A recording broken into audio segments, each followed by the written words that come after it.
الصلاة والسلام على سيدنا ومولانا أبي القاسم محمد وعلى أهل بيته الطيبين الطاهرين واللعن الدائم على أعدائهم إلى قيام يوم الدين.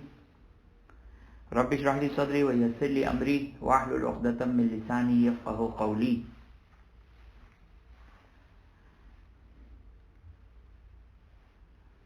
ہماری گفتگو محرمات جنابت میں چل رہی تھی، یعنی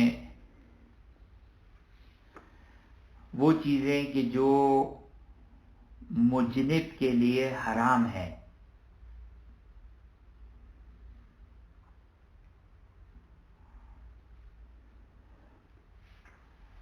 لسٹنگ بیان کر دی، کیا کیا چیزیں مجنب کے لیے حرام ہیں. اس میں ایک یہ تھا کہ مسجد میں داخل ہونا.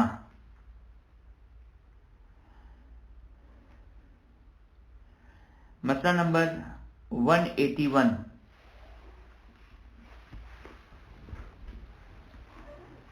مسئلہ نمبر 181 ممکن ہے کہ یوں ایسے تو مسئلہ بہت زیادہ مورد اطلاع اور کام آنے والا مسئلہ شاید نہ ہو، لیکن سیریز اور سیکوینس کے اعتبار سے جو ہے وہ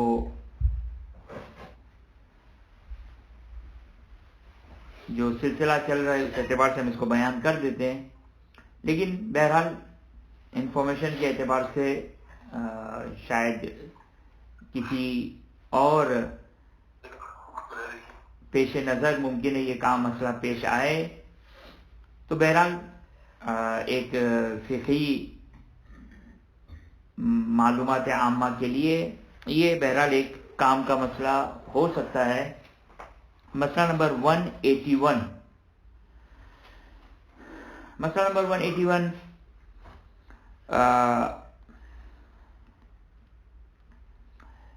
کیا ہے مسئلہ؟ مسئلہ یہ ہے کہ جب آپ نے یعنی جب یہ بات واضح ہو گئی کہ مسجد میں جانا حرام ہے، مسجد میں جانا حرام ہے، تو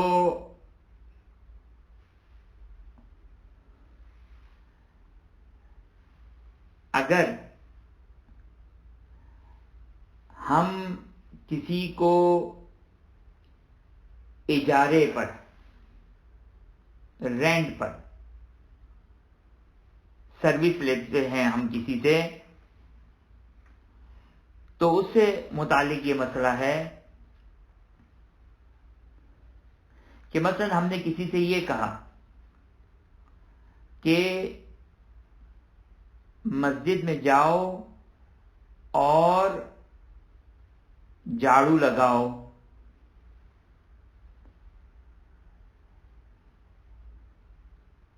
تو ہم نے اس کو کہتے ہیں فقہ کی اصطلاح میں اجارے پر رکھنا. اجارے یعنی اجرت پر ہم نے ایک شخص کو ہائر کیا، پے پر ہائر کیا ہم نے کسی کو، اس کو کہتے ہیں فقہ کی اصطلاح میں اجارہ.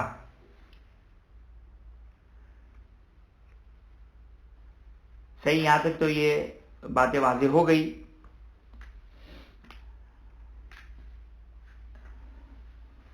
توجہ فرمایا آپ نے کہ کسی کو ہائر کرنا کسی کام کے لیے، تو اس کو کہتے ہیں اجارے پر ہم نے کسی شخص کو رکھا. ظاہر انسان اپنے آفس میں، انسان اپنے گھر میں مثال کے طور پر کام کرنے والی خاتون کو اجارے پر رکھتا ہے. تو خود ایک کتاب الاجارہ ایک پورا چیپٹر ہے. کتاب الاجارہ یعنی رینٹل مسائل، رینٹ کے مسائل، اجرت کے مسائل.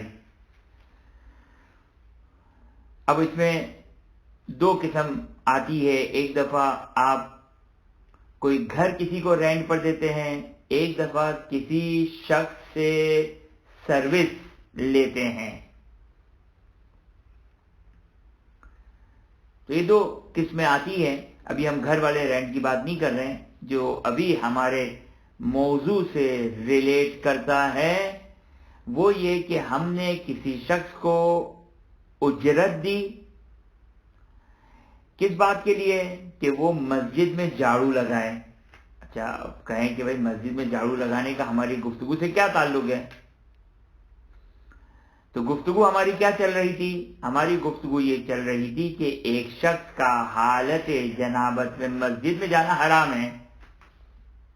ایک شخص کا حالت جنابت میں مسجد میں جانا حرام ہے. تو اب یہاں پر چند صورتیں بنتی ہیں. دو صورتیں انہوں نے بیان کی. 2 into 2 4 صورتیں بنتی ہیں. دو صورتیں کیا ہیں؟ ایک دفعہ آپ کسی شخص کو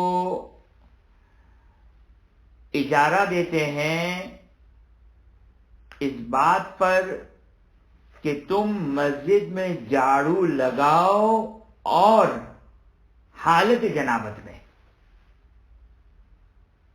مثلا اب کوئی کہے کہ بھائی یہ کس طرح پاسبل ہے, اس کو میں ایگزامپل دیتا ہوں آپ کو, لیکن جو ہے وہ ایک بات میں آپ کی خدمت میں عرض کروں کہ فقہ میں مجتہد جتنی پاسبلٹیز ہوتی ہیں, جتنی بھی ٹیکنیکلی لاجیکلی جتنی بھی پاسبلٹیز ہوتی ہے, ان تمام پاسبلٹیز کے اوپر ڈسکس کرتا ہے. بعض اوقات لوگ سوال کرتے ہیں کہ اس کی پریکٹیکل مثال کیا ہوگی, تو ممکن ہے اس کی پریکٹیکل مثال نہ ہو فی الحال. بعض لوگ سوال کرتے ہیں کہ یہ کیسے پاسبل ہے, تو یہ دو الگ الگ ڈسکشن ہے. کہ کیسے پاسبل ہے یہ الگ مسئلہ ہے, مسئلے کو سمجھنا ایک الگ مسئلہ ہے. آپ کہیں کہ یہ سچویشن کب پیش آئے گی یا یہ سچویشن کیسے پیش آئے گی, اس کا مجتہد سے کیا تعلق؟ مثلا مجتہد ڈسکس کرتا ہے کہ ایک شخص ہے کہ جو مثلا ایگزامپل دیتا ہوں میں کہ یہاں پوری نماز کھڑے رہ کر پڑھ سکتا ہے یا پوری نماز بیٹھ کر پڑھ سکتا ہے ایک انسان. اب مجتہد کے اوپر یہ آبجیکشن نہیں کر سکتے ہیں کہ یہ کیسے پاسبل ہے. مجتہد جیسے اس سے مجھے کوئی تعلق نہیں ہے, میں تو جتنی بھی پاسبلٹیز ہے اس کا مسئلہ بیان کروں گا.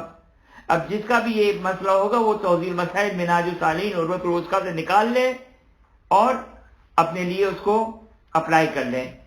توجہ کیا آپ نے؟ تو امپلیمنٹیشن اور یہ سچویشن کیسے ہے, کیسے ہو سکتا ہے. اب آپ سوال کریں کہ مثلا یہ کیسے ہو سکتا ہے, یہ تو میں نے بہت سمپل مثال دی. بعض اوقات ایسی مثالیں ہیں کہ آپ کے پاس یا پوری نماز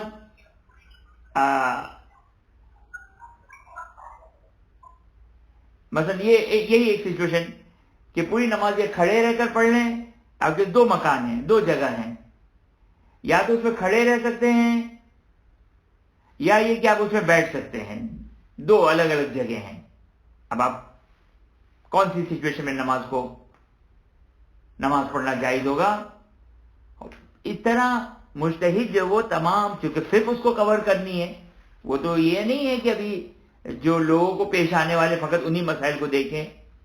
تو یہ ایک فقہ میں یاد رکھیے گا, جب بھی کوئی توضیح المسائل ہم پڑھتے ہیں یا کوئی بھی فقہی کتاب پڑھتے ہیں, جب مسئلہ تو مسئلہ ڈسکس ہو رہا ہوتا ہے تو یہ ہوتا ہے کہ یہ سچویشن کیسے ہو سکتی ہے. دیکھیں دو چیزیں ہیں, سچویشن کیسے ہوگی یہ مجتہد کا کام نہیں ہے, مجتہد ایک مسئلہ بتا دیا. اگر ہمیں مسئلہ سمجھ میں آ گیا کافی چاہیے، تاکہ اگر کبھی یہ مسئلہ پیش آ جائے تو ہم فوراً اس کو امپلیمنٹ کر لیں اور فوراً اس کو جو اس کے مطابق عمل کر لیں. صحیح، یہاں تک یہ بات واضح ہو گئی. اگرچہ اچھا یہ بھی آپ کی خدمت میں ایک بات عرض کر دوں. دیکھیں فقہ میں اس ڈیپلی فقہ پڑھنے کا ایک سب سے بڑا ایڈوانٹیج کیا ہے معلوم ہے؟ ڈیپلی فقہ پڑھنے کا سب سے بڑا ایڈوانٹیج یہ ہے کہ ہم مسئلے کو صحیح طریقے سے سمجھ رہے ہیں. اور بہت سے لوگ ایک بہت بڑی جو مسٹیک کرتے ہیں وہ قیاس کرتے ہیں. مثلا ایک مسئلہ لے لیا اور کہا کہ اب بہت ساری سچویشن کو اس مسئلے کے اوپر قیاس کر دیتے ہیں اس کو صحیح نہ سمجھنے کی وجہ سے. توجہ فرمایا آپ نے؟ اب یہ تو ایک جنرل بات ہو گئی. اس کے علاوہ بھی اگر صحیح طریقے سے اگر کوئی مسائل بیان کرنے والا ہو تو ممکن ہے اس مسئلے میں وہ 2 3 4 پوائنٹس ایسے بتا دے کہ آپ کے لیے اس کی امپلیمنٹیشن اور اس کے مانند، اس کے جیسے، اس کے سملر مسائل میں آپ اس مسئلے کو کس طرح امپلیمنٹ کریں گے. صحیح نا؟ تو اب یہاں پر یہ جو ابھی ہم مسئلہ دیکھیں گے اس مسئلے کو ہم دیکھتے ہیں کہ کیا کیا چیزیں ہمارے لیے اس مسئلے میں جو ہے وہ کام آئے گی، یا کیا کیا چیزیں ہم جو کہ اس مسئلے میں دیکھ سکتے ہیں. تو اب توجہ کریں یہاں پر کہ پہلا پوائنٹ یہ تھا کہ ہم نے کسی شخص کو رینٹ پر یعنی اجارے پر ایک شخص کو ہم نے یہ کام دیا کہ مسجد میں جنابت کی حالت میں جا کے جھاڑو مارو. تو آپ کہیں کہ یہ اب پھر وہی والا سوال، یہ کیسے ہو سکتا ہے؟ اب کوئی دماغ پھیرا ہے، ہو گیا، مل گیا ایک شخص. یہ ایک مثال. دوسری مثال بہت پریکٹیکل مثال دوں میں اب آپ کو. یہ تو آپ کہیں گے مولانا یہ تو جان چھڑانے والی بات ہے. نہیں، جان چھڑانے والی بات نہیں ہے. میں نے کہا نا فقیہ ہر اعتبار سے بات کرے گا. دوسری پریکٹیکل مثال دوں کہ مثال کے طور پر ایک شخص کو 1 گھنٹہ ہے، ابھی بس نماز جمعہ ہونے والی ہے، مجلس ہونے والی ہے مسجد میں مثلا. اب ایک شخص ہمیں مل گیا اور ہم نے کہا کہ ابھی ہمارے پاس ٹائم نہیں ہے، ابھی جا کے تم جو مسجد میں جھاڑو لگاؤ. وہ کہتے کہ میں حالت جنابت میں ہوں. یہ پریکٹیکل مثال ہو گئی. اب ہم اسے کہنے کہ نہیں ابھی تم جاؤ، حالت جنابت میں ہے، یہ میرا ہیڈ ایک نہیں ہے. آیا یہاں پر سوال، آیا یہ ایگریمنٹ کہ آپ نے اس کو کہا کہ یہ 100 روپے دوں گا میں مسجد میں جو کہ وہ جھاڑو مار دو ابھی یعنی اسی حالت میں، اسی حالت جنابت میں، اور تمہاری سروس چارج یہ 200 روپے. یا چونکہ ہم کو بھی ایمرجنسی تھی، ہم نے کہا بھی کون ملے گا اتنے بڑے ہال کو جھاڑو مارنے کے لیے، ہم نے کہا یہ 500 روپے. اب ہمیں معلوم ہے کہ یہ شخص اس حالت میں، اور اس کو اس حالت میں ہم پابند کر رہے ہیں کہ ابھی جاؤ تم اسی حالت میں. اب سوال دیکھیں، اب یہاں پر چند چیزیں. ایک حرام کام کے لیے کسی کو اجرت پر لینا، صحیح، ایک حرام کام کے لیے کسی کو اجرت پہ لینا، حرام کام کے لیے. حرام کام کیا ہے؟ اچھا یہاں پر دیکھیں فقیہ واقعاً فقیہ ہوتا ہے، اگرچہ بہت سارے طالب علموں کو احساس نہیں ہوتا کہ فقیہ کیا ہوتا ہے، لیکن اب اگر کوئی نے اس کو مزید اس کو نکالا، اس میں سے 2 صورتیں، کہا کہ ایک دفعہ خود ایک کام حرام ہے، ایک دفعہ یہ کہ خود کام حرام نہیں ہے بلکہ اس کا جو مقدمہ ہے وہ حرام ہے، خود ایک کام حرام نہیں ہے.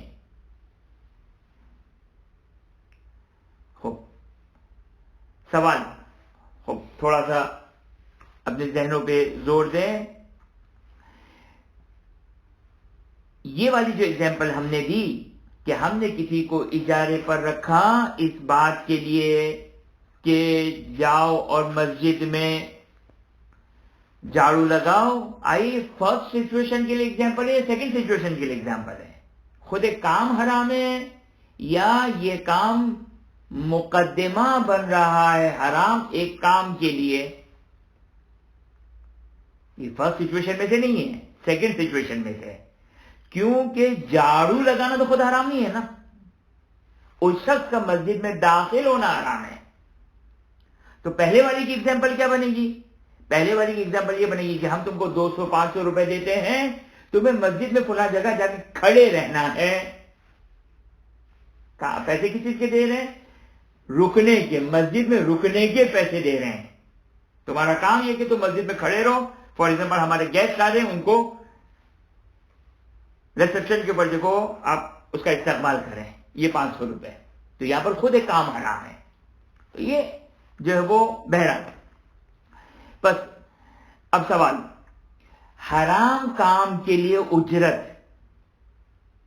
اب اس کے اندر دو چیز آتی ہیں، خود ایک کام کا حرام ہونا اور اجارے کا باطل ہونا. اب یہ کام کے بہت کام کے مسائل ہیں یہ بالخصوص. خیر اب تو دنیا میں ہی ایسا بہت زیادہ ہوتا ہے، لیکن یورپ میں رہنے والوں کے لیے ممکن ہے یہ جو ہے وہ اس کی پریکٹیکل مثال اور پریکٹیکل ایگزامپلز ہوں. کہ مثال کے طور پر اب میں آپ کو اس سے ہٹ کر، تاکہ تھوڑا سا یہ مسئلہ مزید جو وہ ہماری زندگی میں آ سکتا ہے. مثلا ہم کسی شخص کو یہ کہیں یا ہم سے کوئی شخص کہے کہ یہ کارٹن ہے، اس کارٹن میں شراب کی بوتلیں ہیں، یہ 500 روپے، اس شراب کی بوتلوں کو اسٹور پہ رکھ دو. اب یہ حرام کام ہے. اچھا یہاں تک یہ بات واضح ہو گئی. ایک مسئلہ یاد رکھیے گا، ہر شخص کا عمل قابل احترام ہے، قابل احترام ہے. یعنی اگر ہم کسی سے کوئی کام کہیں تو اگر ایک ایسا کام ہے جس کی اجرت ہو تو لائبلٹی انسان کے اوپر آ سکتی ہے. ہم کہیں کہ یہ کام کر دو اور وہ اس کو فری میں کام نہیں کرتا ہے، تو اس کو کہتے ہیں کہ اس کام کی ویلیو، مالیت، عرف میں اس کی قیمت. مثلا ہم کہیں کہ ہمارے گھر میں جھاڑو لگا دو، تو اس کام کی ایک ویلیو ہے، اس کا کام محترم ہے، اس کا کام جو ہے وہ اس کا احترام ہے، اس کی ایک ویلیو ہے، اس کا ایک پیسہ ہے. صحیح نا؟ لیکن شریعت یہ کہتی ہے کہ حرام کام کی کوئی ویلیو نہیں ہے. یہ قانون یاد رکھیے گا، حرام کام کی کوئی ویلیو نہیں ہے. لہذا جب ایک کام حرام ہے، اس کی کوئی ویلیو نہیں، تو اس کو اجارہ بھی نہیں ہو سکتا ہے، اس کو رینٹ پر بھی نہ لیا جا سکتا ہے نہ دیا جا سکتا ہے. خوب توجہ فرمایا آپ نے کہ اس کو نہ لیا جا سکتا ہے، اس کی کوئی ویلیو نہیں ہے، اس کی کوئی مالیت نہیں ہے. شریعت اس کو اگنور کرتی ہے، اس کو کہتی ہے اس کی زیرو ویلیو ہے. اب یہاں پر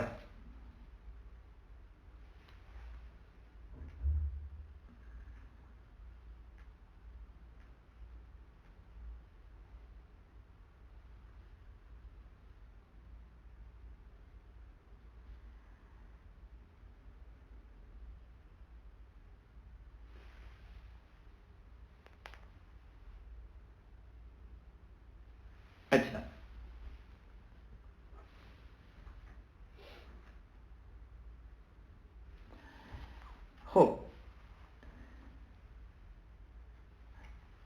اچھا یہاں پر دو چیزیں یاد کرنا ہے.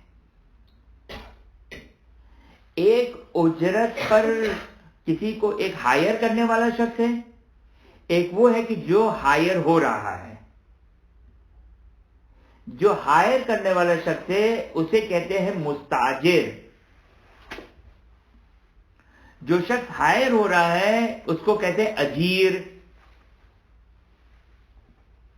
جیسے مثال دوں میں آپ کو، آپ نے کسی کو ہائر کیا قرآن کی تلاوت کے لیے. آپ نے کہا کہ ہمارے مرحوم کے لیے قرآن کی تلاوت کر دیجئے. آپ نے کسی کو ہائر کیا کہ قرآن کی تلاوت کر دیجئے، تو آپ پیسے دے رہے ہیں، آپ نے کسی کو ہائر کیا، آپ ہو گئے مستاجر. اور وہ جو قرآن کی تلاوت کرنے والا ہے اس کو کہیں گے اجیر. پس خلاصہ کیا ہو گیا؟ ابھی تک کی گفتگو کا خلاصہ یہ ہو گیا کہ شریعت یہ کہتی ہے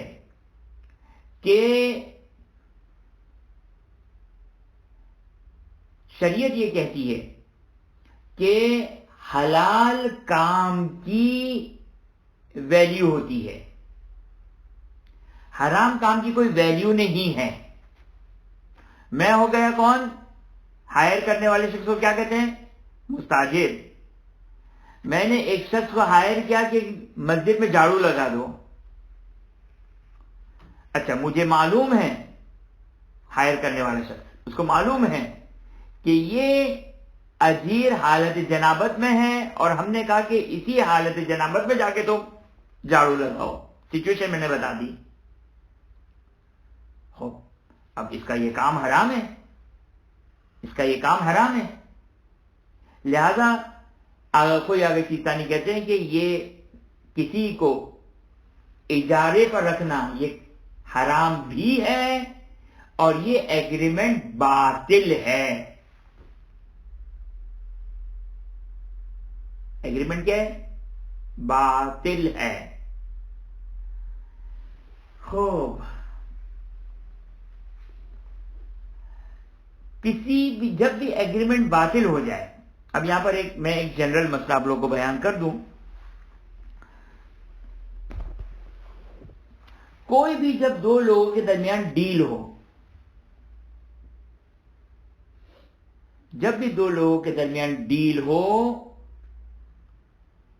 اور ڈیل دو قسم کی ڈیل کی ایگزامپل دے دوں میں. بہت ساری ڈیلنگز ہوتی ہیں. ایک دفعہ سیلنگ اور بائنگ ہے، خرید و فروخت. ایک دفعہ رینٹ ہے، یا ہم نے کسی کو سروس پہ رکھا ہے. یہ 3 ایگزامپل. اگر ڈیل باطل ہو گئی، ڈیل باطل ہو گئی شریعت کی کسی بھی مسئلے کی وجہ سے، واقعاً فقہ اگر بالخصوص جو روایت میں بھی ہے، اور فقہا اپنی فقہی کتاب میں بھی یہ لکھتے ہیں کہ جب کوئی شخص کوئی کاروبار کرنا چاہے، بزنس کرنا چاہے، کوئی بھی کام کرنا چاہے، تو اس کے مسائل کو وہ سیکھ لے، ورنہ وہ حرام میں گرفتار ہو جائے گا. بہت سی جگہوں پر میں ایگزامپل دے دوں کہ بہت رائج ہے آج کل، بھئی ہم نے پیسے انویسٹ کیے.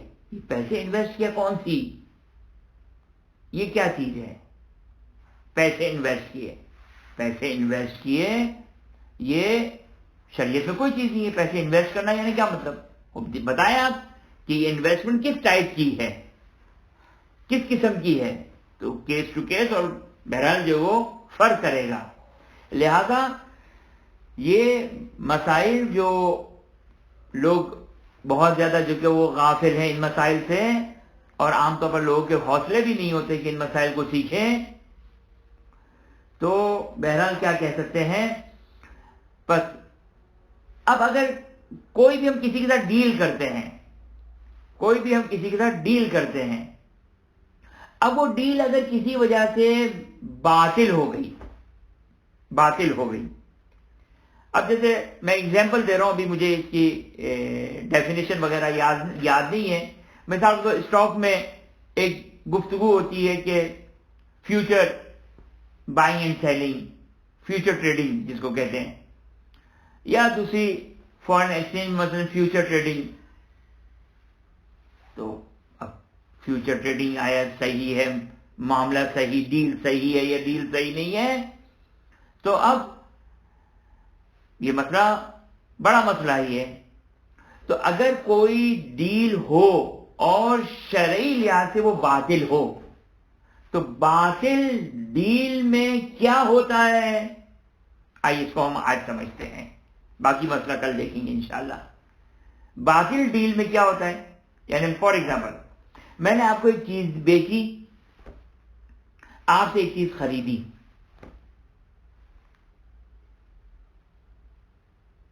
اب یہ سمپل سی مثال دوں میں آپ کو کہ میں نے آپ کو ایک کتاب بیچی، 1000 روپے میں وہ کتاب، 1000 روپے لیے اور آپ کو 1000 روپے میں وہ کتاب بیچ دی.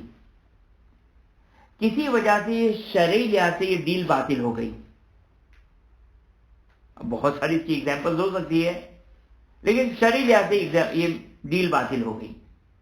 ڈیل باطل ہو گئی مینس کہ وہ کتاب جو میری کتاب ہے وہ آپ کے پاس ہے، جو پیسے آپ کے میرے پاس ہے وہ آپ کے پیسے ہیں. ہے نا ڈیل شرعی لحاظ سے، عوامی لحاظ سے نہیں، شرعی لحاظ سے ایک ڈیل کینسل ہو گئی. شریعت نے کہا کہ یہ ڈیل میرے نزدیک باطل ہے.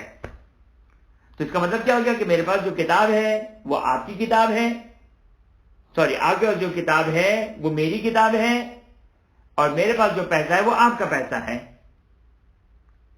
لہذا اب مجتہد کہتے کہ جب معاملہ باطل ہو گیا تو اگر مجھے یقین ہے، کس بات کا یقین ہے؟ کہ یہ جو آپ کے پیسے ہیں آپ میرے استعمال کرنے پر راضی ہیں، تو میرے لیے اس کا استعمال جائز ہو جائے گا. آپ کو یقین ہے کہ میری یہ کتاب آپ کے پاس ہے، میں راضی ہوں کہ آپ استعمال کریں، تو یہ آپ کے لیے کتاب استعمال کرنا جائز ہو جائے گا. آپ کے لیے کتاب استعمال کرنا جائز ہو جائے گا. لیکن کس عنوان سے؟ یقین کے عنوان سے کہ آپ راضی ہوں گے، مجھے یقین ہے کہ آپ راضی ہوں گے، آپ کہیں گے میں راضی ہوں گا. لیکن ٹیکنیکلی یہ معاملہ باطل تھا، یہ ڈیل باطل تھی، اور اس عنوان سے آپ کہیں گے خوب عام طور پر تو راضی ہوتے نہیں، ہمیشہ ایسا نہیں ہوتا ہے. فار ایگزامپل ایک ایگزامپل دوں میں آپ کو، مثال کے طور پر میں نے آپ کو ایک کتاب بیچی، آپ کو میں نے کہا کہ یہ کتاب میں آپ کو بیچتا ہوں 1000 روپے میں. 1000 روپے میں آپ کو کتاب بیچی میں نے. اب نہ میں نے آپ کو کتاب دی، نہ آپ نے مجھ سے پیسے لیے، اور نہ ہی ہم نے جو وہ کوئی وقت معین نہیں کیا. معاملہ باطل ہو گیا. اب ہمیں نہیں معلوم تھا، ہم نے تو کہا کہ ہم نے تو ڈیل کر لی ان سے. بہت سی جگہوں پیسہ ہوتا ہے. اب میں تو کہا بھائی میں تو ڈیل کر چکا ہوں آپ سے، لہذا لیجئے کتاب اور دیجئے 1000 روپے. لیکن جو میں ہوں پشیمان ہوں کہ میں نے اتنی سستی کتاب بیچ دی. اگر میرے ہاتھ میں ہوتا تو میں کبھی آپ کو یہ کتاب نہ دیتا. بس توجہ کیا آپ نے، دل سے راضی نہیں ہوں میں، لیکن چونکہ ڈیل کر چکا تھا لہٰذا میں مجبوراً آپ کو دے رہا ہوں. یا آپ کو بعد میں احساس ہوا کہ میں نے تو مہنگی خرید لی، لیکن آپ کہیں کہ نہیں میں نے تو ڈیل کر لی ان سے، میں نے تو ان سے ڈیل کر لی. فار ایگزامپل جو وہ ہم نے جو کہ وہ ڈاکیومنٹیشن کر لی، اور اب ممکن ہے پولیس کیس کر دیں. لہذا آپ نے مجبوراً مجھے 1000 روپے دیے، میں نے آپ کو کتاب دی، آپ نے کہا کہ بابا یہ تو 200 روپے میں مجھے کتاب مل جاتی. لیکن چونکہ فقہی لحاظ سے کتاب یہ ڈیل کینسل تھی، باطل تھی، اور مجھے معلوم ہے کہ آپ راضی نہیں ہوں گے، اس لیے آپ کو پتا کہ مجھے معلوم ہے کہ آپ کو پتا ہے کہ یہ تو میرے ساتھ دھوکا ہو گیا. 200 روپے کی کتاب جو کہ وہ 100 روپے میں مجھے پڑ گئی. اب یہاں پہ مجھے 1000 روپے ہے میرے ہاتھ میں، مجھے کیسے یقین ہوگا کہ آپ راضی ہیں؟ کیوں راضی ہوں گے آپ؟ اب 200 1000 کو لے جائیں لاکھوں میں، کروڑوں میں. توجہ کیا آپ نے؟ بس معاملہ باطل ہو گیا تو یہ اس کا اثر ہے، اور اس کے مسائل آئیں گے. اب یہ تھوڑے سے کاروباری مسائل آ گئے اجارے کی وجہ سے. توجہ فرمایا آپ نے. اچھا، پھر ایک فورن میں رہنے والوں کے لیے ایک ایڈوانٹیج کہ اگر ڈیل نان مسلم کے ساتھ ہے، ڈیل اگر نان مسلم کے ساتھ ہے اور شرعی لحاظ سے کسی وجہ سے وہ ڈیل باطل ہو رہی ہو، اور ہماری جو وہ ڈیل ہوئی ہے ایک نان مسلم کے ساتھ ہوئی ہے، اور کوئی اگر چیزانی دونوں کہتے ہیں وہ نان مسلم کا مال ہے، آہستہ سے بول رہا ہوں، حلال ہے. ویسے آگے چیزانی اجازت نہیں دیتے قانون کی مخالفت کی، قانون کی مخالفت کی آگے چیزانی پرمیشن نہیں دیتے ہیں. لیکن یہاں پہ جب ہمیں معلوم ہے کہ معاملہ باطل ہو گیا لیکن ہمیں دینے والا جو کہ وہ نان مسلم ہے ان کا مال حلال ہے، استنقاذ کی نیت سے میں لے لوں. آپ نے کوئی چوری نہیں کی، چوری نہیں کی، ان کے قانون کے مطابق آپ نے کوئی خلاف ورزی نہیں کی، کوئی حرج نہیں. آگے چیزہ نہیں فرماتے، آپ کوئی فرماتے ان کا مال حلال ہے لہذا جو وہ کوئی پرابلم نہیں ہے. اگر کہ آگے چیزہ نہیں کہتے کہ حلال کا مطلب چوری کرنا نہیں ہے، حلال کا مطلب جو کو ڈاکہ مارنا نہیں ہے، یہ پرمیشن نہیں دیتے ہم. آگے چیزانی یہ پرمیشن، یہ اجازت نہیں دیتے، حرام کہتے ہیں آگے چیزانی. لیکن جب آپ نے ایک ڈیل کی ان کے قانون کے اعتبار سے، خوب یہ ڈیل ہو گئی. اگر کہ آپ کی فکر کے اعتبار سے ڈیل باطل تھی، لیکن چونکہ ان کا مال ہے حلال ہے، کوئی بات نہیں، نوش جان، مسئلہ ہی نہیں کوئی. بس توجہ فرمائیں اپنے. یہ چند چیزیں میں نے آپ کی خدمت میں عرض کی کہ اچھا یہاں پر ایک اور نقطہ آپ کی خدمت میں بیان کروں، توجہ کیجیے گا، خوب توجہ کریں کہ کسی بھی معاملے میں، کسی بھی ڈیل میں دو حکم شرعی ہوتے ہیں، ایک جائز اور حرام، ایک صحیح اور باطل. کل مجھے یہ ساری چیزیں میں ریپیٹ نہیں کروں گا کیونکہ یہ مسئلے سے سارے جو کہ وہ مسئلے کی وجہ سے مجھے بہت ساری چیزیں بیان کرنی پڑی.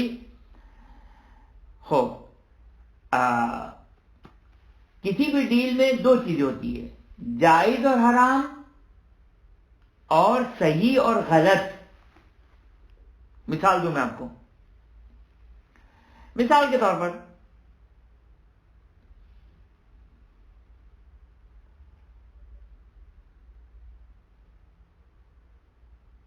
کسی شخص کا مال میں نے بیچ دیا، ہاتھ نہیں لگایا، یہ گاڑی خریدی ہوئی کھڑی ہوئی ہے، یہ گاڑی کھڑی ہوئی ہے، میں نے ایک شخص کو کہا میری گاڑی نہیں ہے، میں نے کہا کہ یہ میں نے تم کو بیچا، یہ گاڑی میں نے تم کو بیچی 10 لاکھ روپے میں.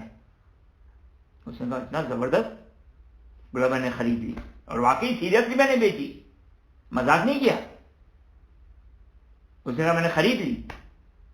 اگر یہ واقعی میری گاڑی ہوتی اور میں نے سنجیدگی کے ساتھ بیچا ہوتا اور اس نے اوکے کر دیا تو یہ ڈیل کمپلیٹ. لیکن گاڑی تو میری تھی نہیں، معاملہ باطل ہے لیکن میں نے کوئی حرام کام نہیں کیا. آپ نے کسی کی گاڑی بیچی، حرام کام نہیں کیا. ہاں اگر میں ہاتھ لگاتا، اس کو اپنے قبضے میں لیتا، اس کو دیتا، اسے پیسے لیتا، میں نے یہ کچھ بھی نہیں کیا. صرف میں نے زبانی یہ کہا کہ میں نے یہ گاڑی بیچی سیریسلی اور آپ نے کہا کہ خریدی، میں نے کوئی حرام کام نہیں کیا، لیکن معاملہ باطل ہے، ڈیل باطل ہے. کیوں؟ جیسے کسی کا مال نہیں بیچ سکتا ہوں میں، کسی شخص کا مال اس کی پرمیشن کے بغیر نہیں بیچ سکتا ہوں. تو یہاں پر کیا ایگزامپل بن گئی کہ معاملہ ڈیل باطل لیکن کوئی حرام کام نہیں کیا. کبھی حرام بھی ہے اور ڈیل بھی باطل ہے، جیسے شراب کی خرید و فروخت. شراب کی خرید و فروخت ایک حرام بھی ہے اور ڈیل بھی باطل ہے. باطل کی ڈیفینیشن ریپیٹ نہیں ہوگی. باطل کی ڈیفینیشن ہم نے بتا دی کہ باطل کی ڈیفینیشن کا مطلب کیا ہوتا ہے، اور پورا شرعی مسئلہ میں نے اس کا بتا دیا کہ معاملہ اگر ڈیل باطل ہو جائے تو اس کا کیا مطلب ہے، یہ ہم نے تفصیل کے ساتھ بتا دیا. کب میرے لیے اس کا پیسہ حلال ہے، کب حلال نہیں ہے، باطل کا مطلب کیا ہے، وغیرہ وغیرہ. لیکن ابھی جو میں مسئلہ آپ کی خدمت میں عرض کر رہا تھا وہ کیا تھا کہ کسی بھی ڈیل کے دو اینگلز ہیں، دو گفتگو ہے، دو بحث ہیں. پہلی بحث، آیا یہ کام حلال ہے یا حرام؟ دوسرا یہ ہے کہ یہ ڈیل صحیح ہے یا باطل. ضروری نہیں کہ ہر جائز، توجہ کیجیے گا، ضروری نہیں کہ ہر جائز ڈیل بھی صحیح ہو جائے، یہ ممکن ہے. مثال دوں میں آپ کو، مثلا میں نے آپ کو یہ کتاب ادھار بیچی، میں نے آپ سے، آپ میرے پاس آئے، کہا کہ مجھے ایک کتاب چاہیے، توجہ کیجیے گا،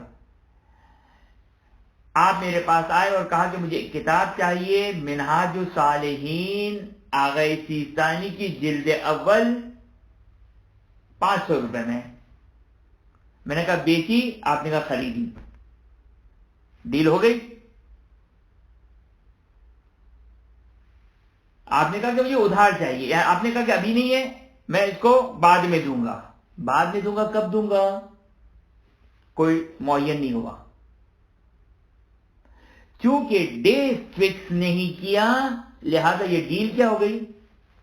باطل ہو گئی، کیونکہ دن فکس نہیں کیا، دن فکس نہیں کیا۔ لیکن کوئی حرام کام کیا؟ نہیں، حرام کام نہیں کیا۔ تو دیکھا آپ نے کہ ضروری نہیں کہ کام حرام نہ ہو تو ڈیل بھی صحیح ہو جائے گی، نہیں، ممکن ہے بہت سی مرتبہ ڈیل جو کہ وہ حرام کام نہیں ہوتا لیکن ڈیل صحیح ہوتی ہے، ڈیل باطل ہوتی ہے، ڈیل باطل ہوتی ہے۔ لیکن کبھی کبھار حرام بھی ہوتا ہے اور ڈیل بھی جو کہ باطل ہے، جیسے شراب کی خرید و فروخت۔ آئیے اب ہماری بحث میں، بس آخری ہے آج کا، ہماری بحث میں اگر کوئی شخص کسی کو اجیر بنائے، آپ کو ڈیفینیشن ساری معلوم ہونی چاہیے، اجیر کس کو کہتے ہیں؟ یعنی ہم نے اس کو رینٹ پر کسی شخص کو ہائر کیا اور کہا کہ یہ 500 روپے لو اور مسجد میں جو جھاڑو لگاؤ، اور اسی حالت میں یعنی جنابت والی حالت میں ہو۔ یہاں پر دونوں پوائنٹس آئیں گے، وہ ڈیل بھی حرام بھی ہے اور یہ ڈیل بھی باطل ہے، یہ ڈیل باطل ہے اور کام حرام ہے۔ کام حرام کیا، صحیح، کیونکہ اس کو ایک حرام کام کے اوپر میں اجرت دے رہا ہوں، صحیح، میں سبب بن رہا ہوں، میں سبب، خود یہ ڈیل حرام ہے، خود یہ ڈیل حرام ہے، اس کا تو جانا حرام ہے، وہ ایک بات کا مسئلہ ہے۔ اصل یہ ڈیل ہی حرام بھی ہے اور ڈیل باطل بھی ہے۔ کیوں باطل ہے؟ شریعت کہتی ہے ہر اس کام کے پیسے ہوتے ہیں جس کی شریعت کی نگاہ میں ویلیو ہو۔ شریعت اس کام کو ویلیو نہیں دیتی ہے، کہتے حرام کام کی کوئی ویلیو نہیں میری نگاہوں میں، لہذا کام بھی حرام، یعنی یہ ڈیل بھی حرام اور ڈیل باطل بھی ہے یہ، لہذا نتیجہ کیا نکلے گا؟ اب یہاں تک یہ بات واضح ہو گئی۔ اب میں کیا کروں، یہ مسئلہ اتنا مشکل مسئلہ ہے، اور بہرحال میں نے آپ کی خدمت میں عرض کیا کہ یہ سارے وہ مسائل ہیں کہ جو جاننے والے مسائل ہیں، اور خواتین یہ کہیں کہ نہیں ہمارے کام کے مسائل نہیں ہیں، تو ایسا نہیں ہوتا ہے۔ بہت سے مقامات پر، مثلا مثال کے طور پر جیسے گھر کی خواتین جو ہے وہ میڈ کو ہائر کرتی ہے، اکثر ہائر کرنے میں جو کہ وہ معاملے بھی شاید جو کہ وہ باطل ہو جاتے ہوں۔ اب جب معاملہ باطل ہو جاتا ہے، اب یہ انشاءاللہ کل میں آپ کی خدمت میں بیان کروں گا کہ بعض اوقات معاملہ باطل ہو گیا، اب اس نے تو سروس دے دی، خوب توجہ کریں، کل کے لیے ایک مسئلہ ابھی سے پریپئر کر رہا ہوں آپ لوگوں کے ذہن میں۔ ممکن ہے ایک معاملہ ہم نے کسی کے ساتھ، مثال کے طور ایک میڈ کے ساتھ ہم نے جو ہے وہ ایک ڈیل کی کہ مثلا تم میرے گھر پہ آ کے کام کرو، کوئی ڈے، کوئی دن، کوئی معین نہیں ہوا، کتنے دن، 1 دن، 2 دن، 3 دن، 4 دن، 5 دن، 1 مہینے، 2 مہینے، 3 مہینے، عام طور پر ایسا ہی ہوتا ہے۔ میڈ آئی، 2 مہینے کام کی چلے گئی، 3 مہینے کام کیا چلے گئے، نہ میڈ رکھنے والی اس کو کوئی معین کرتی کہ 3 سال کے لیے، 2 سال کے لیے، 5 مہینے کے لیے، 6 مہینے کے لیے، نہ وہ میڈ فکس کرتی کہ بھائی میں 6 مہینے تک تمہارے پاس کام کروں گی، نہیں، آزاد ہے، دونوں ہی آزاد ہے۔ ٹیکنیکلی یہ ڈیل باطل ہے۔ اب جب ڈیل باطل ہو گئی تو اب کیا کرنا ہوگا، یہ انشاءاللہ کل آپ کی خدمت میں بیان کروں گا کہ اگر ڈیل باطل ہو جائے اور وہ کام ویلیویبل ہو شریعت کی نگاہ میں، اور میڈ کا کام کرنا ویلیویبل کام ہے، مفت میں تو نہیں کر رہی ہے وہ۔ ایک دفعہ تو شریعت کی نگاہ میں ویلیویبل کام نہ ہو، جیسے شراب کا میں نے کارٹن اٹھوائے اس سے کسی سے، نعوذ باللہ من ذالک، تو یہ شریعت کہتی ہے یہ ویلیویبل کام نہیں ہے، یہ ویلیویبل کام نہیں ہے، کام بھی حرام، ڈیل بھی باطل، کوئی پیسہ نہیں ملے گا، کسی کو بھی نہیں ملے گا پیسہ۔ خدا نہ خواستہ اگر کوئی شخص یہ کام کروائے کسی سے کروائے، خدا نہ خواستہ، بہرحال حرام کام ہے یہ. میں صرف ایک فقہی مسئلے کی عنوان سے بیان کرتا ہوں کہ اگر کوئی شخص مثال کے طور پر شراب کی کارٹن کسی سے 100 کارٹن اٹھوا لیے، حرام کام کیا اس نے. اب اگر اس کو ایسی توضیح مشورہ ایسی فقہ کوئی فائدہ نہیں سے مراد، یعنی بہرحال حرام کام ہو رہا ہے. اب وہ یہ کہہ سکتا ہے بھائی تمہیں ایک پائی نہیں دوں گا، شرعی لحاظ سے تم ایک پائی کی اجرت کے حقدار نہیں ہو. صحیح کہہ رہا ہے یہ شخص، گناہ کیا ہے اس نے، 100 کارٹن اٹھوائے اس سے، لیکن یہ شخص پابند نہیں ہے اس کو 100 کارٹن کے پیسے دے جو اس نے اٹھائے ہیں، کیونکہ ڈیل باطل ہے. ڈیل باطل اس کا شریعت کی نگاہ میں کوئی کام محترم کام نہیں ہے، قابل ویلیویبل کام نہیں ہے شریعت کی نگاہ میں. لیکن یہ جو میڈ نے کام کیا ہے، صحیح ہے کہ ڈیل باطل تھی لیکن اس کا ویلیویبل کام تھا. اب کیا ہوگا یہاں پر، یہ انشاءاللہ کل آپ کی خدمت میں بیان کریں گے، کیونکہ کل یہ ہمارے مسئلے سے ریلیٹ کرتا ہے انشاءاللہ. مسئلہ بہرحال کام کے مسائل ہیں، یہ اپنی جگہ پر اپنی نوعیت کے. اب فی الحال بہرحال یہ محرمات جنابت میں اتفاق سے ایک ایسا مسئلہ آ گیا کہ جس کی وجہ سے مجھے اتنی تفصیل بیان کرنی پڑی کہ واقعاً اب جو وہ شاید ہم اپنے موضوع سے بہت زیادہ ہٹ گئے، لیکن اس کے لیے یہ سینیریو جو کو اس طریقے سے بیان کرنا ایک حد تک ضروری تھا. اور بہرحال یہ کام کے اپنی نوعیت کے بہرحال کام کے مسائل تھے، تو انشاءاللہ کل جو ریلیٹڈ مسائل ہیں وہ انشاءاللہ کل آپ کی خدمت میں بیان کریں گے. وآخر دعوانا الحمدللہ رب العالمین. اگر کسی کا کوئی سوال ہے، ظاہراً تو کوئی ایسا سوال ہونا نہیں چاہیے، اگر بہرحال پھر بھی کوئی سوال ہے تو صحیح ہے، ورنہ کل انشاءاللہ پھر ہم شروع کریں گے. میرا سوال تھا کہ کیا یہ رول ایزیوم کرنا صحیح ہے کہ ہر حرام چیز یا ہر حرام کام کے لیے ڈیل کرنا باطل ہوگا؟ تقریباً ایسا ہی ہے. میں بہت احتیاط کر رہا تھا، یہ آپ نے بہت اچھا نقطہ نکالا ہے. میں بھی سوچ رہا تھا کہ کیا کوئی ایسی، اسی لیے میں نے، اگر آپ نے بھی دیکھا تو میں بھی بڑی احتیاط سے چل رہا تھا. بہرحال آپ نے مجھے پکڑ لیا اور میں پوری توجہ بھی کر رہا تھا کہ آیا کوئی ایسی اگزامپل ہے جہاں پر کوئی بظاہر پاسبل نہیں ہے، کیونکہ جب حرام کام ہے تو شریعت کی نگاہ میں اس کی ویلیو نہیں ہے. جب کام حرام ہوگا تو معاملہ حتماً جو وہ باطل ہوگا.